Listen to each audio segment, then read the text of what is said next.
ইংরেজি আমাদেরকে শেখানো হয় একটা সাবজেক্ট হিসাবে, but this is a not a subject, this is a language name.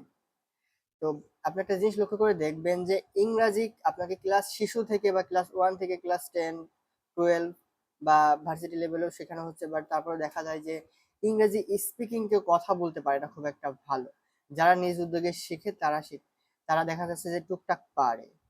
And then এখানে প্রবলেমটা দুই সাইড থেকে আছে। প্রবলেমটা আমাদের এডুকেশনাল সিস্টেম, এডুকেশনাল যে শিক্ষক, মানে অ্যাকচুয়ালি ছাত্র শিক্ষক সিস্টেম এভরিওয়্যার হ্যাজ প্রবলেম।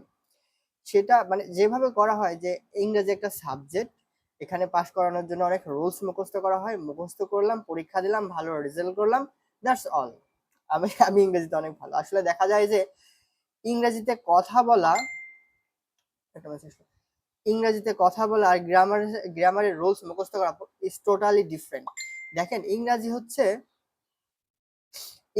একটা ভাষা, আর এই ভাষাকে শিখতে হলে বলতে হবে এন্ড শুনতে হবে। আপনি আপনার নিজের ল্যাঙ্গুয়েজ বাংলা ভাষাটা আমরা কিভাবে শিখেছি?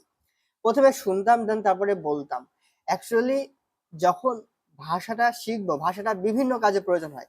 ধরেন সাপোজ এক্সাম্পল, আপনি একটা ইন্টারন্যাশনাল মানে কোর্স করবেন, বা সামথিং লাইক আপনি একটা ইন্টারন্যাশনাল মানুষের সাথে কথা বলবেন, বিদেশে ভ্রমণে যাবেন, এটসেট্রা বিভিন্ন প্রয়োজনে হতে পারে, বিভিন্ন প্রয়োজনে কাজে লাগে। আপনি ইংরেজি ভাষা শিখবেন একটা মাল্টিন্যাশনাল, আপনি মাল্টিন্যাশনাল কোম্পানিতে আপনার কদর হবে অন্যরকম, কারণ হচ্ছে আপনি বিদেশি বায়ারের সাথে কথা বলতে পারবেন, আপনি বিদেশে বায়ারদের খুঁজতে ব্যবহার কথা বলবেন, খুঁজতে ব্যবহার করবেন ভাষা, এটসেট্রা বিভিন্ন কাজে আপনার ইংরেজি ভাষাটা ব্যবহার করা হবে।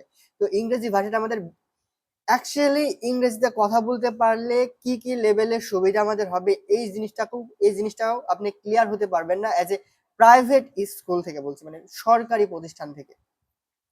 দেখবেন যে যাদের আর্থিক সচ্ছলতা আছে, এমপি মন্ত্রী, তাদের ছেলে মেয়ে আবার সরকারি স্কুলে পড়ছে না, তারা বেসরকারি কোনো ইংলিশ ভার্সন পড়ছে, বা বাংলা ভার্সনে পড়লেও যেখানে ইংরেজি বা প্রত্যেকটা বিষয় অনেক উন্নত মানের পড়াশোনা বা শিক্ষা দেওয়া হয় সেই জায়গায় পড়তেছে।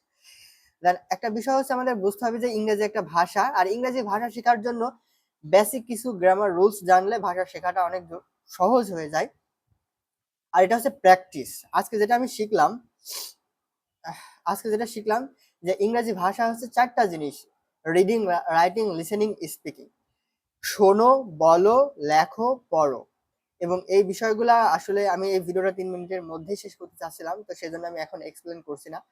আর যাই আশপাশে দেখবেন সেটাই বলতে হবে, থিঙ্ক করতে হবে ইংরেজিতে। আমরা যেমন সবকিছু বাংলাতে